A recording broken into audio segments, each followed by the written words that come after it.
Okay, so I'm going to do a quick video updating progress on the phase of planning and strategy that I'm currently in with my product. So I'm going to open source most likely in 1 to 3 months. I'm not going to put a timeline on it. And before I do that, I'm out kind of trying to solicit the possibility of some kind of sponsorship or partner. I really don't want money. I wouldn't mind some money, but more in a partnership type of agreement as opposed to, hey, here's some money, build a profitable business and get us paid back. Really don't want that kind of pressure at this point driving the day-to-day decisions. So, so I had a friend, that, and I've had this happen more than once. That would, they could put you in touch with people that fund startups and do these kinds of things, angels, venture capital, this kind of thing. And I'm pretty sure that one, I'm not. If you're willing to give me money at this point, you're probably not very wise with your money. We're very early and we're trying to find that product market fit.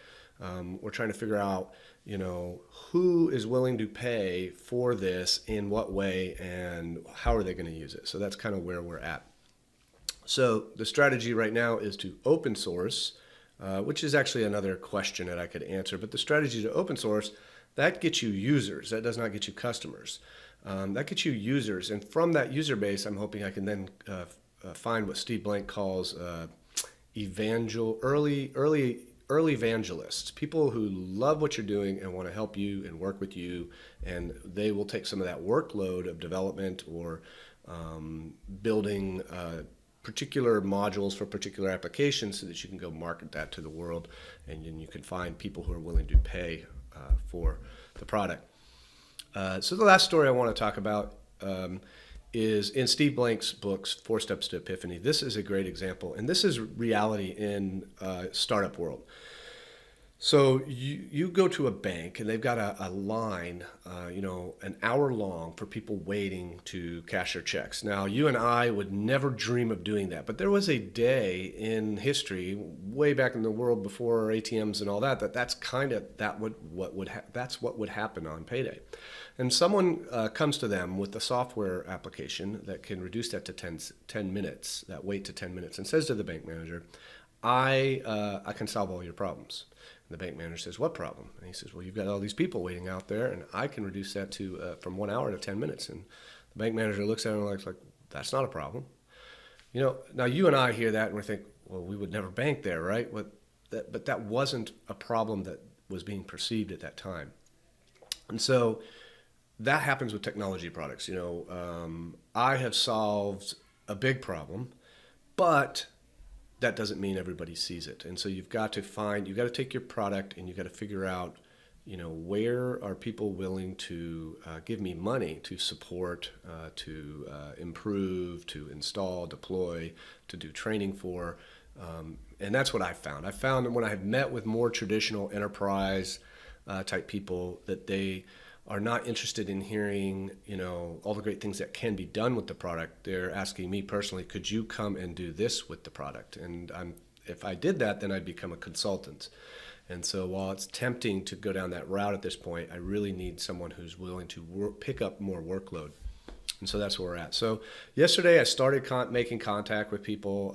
You can only contact about 10 people a day at most through LinkedIn. You got to, you don't want to just blast emails out there. You do want to look at who they are, talk about why they might be interested in something, where your work and their work aligns, and things like that.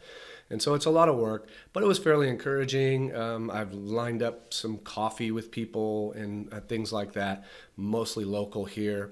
I had one bit of feedback where you saw the light bulb come on in the feedback. They went, oh, yeah, that solution might work for this problem. So that was encouraging, but I don't expect a lot in this time period because I'm so early. I don't have paying customers. And because I'm not open source, it was hard to try to get people to use the product. I tried to get some people to use it for free. Probably going to give the product, you're going to open source, maybe you'll get the product out into 1,000 hands, and out there'll be a very small percentage of people that come back to you and say, oh, this is great. How can we do this with your product? Will you show us? And that kind of thing. And that's why I've got to get it open sourced. But before I do that, it has some extra value because the IP isn't out there yet.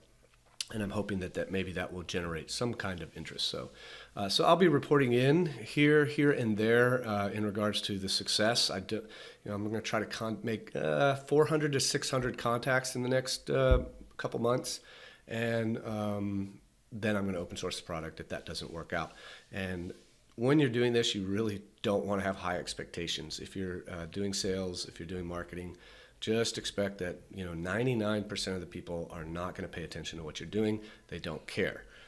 There's another book by, I think, Steve Blank. Nobody wants to read your stuff. I'll say stuff, but nobody cares. They care about their problems, and that's okay because I care about my problems. But we want to find where your problems and my problems align so that we can work together on something. So, all right. So maybe we'll talk tomorrow. We'll see.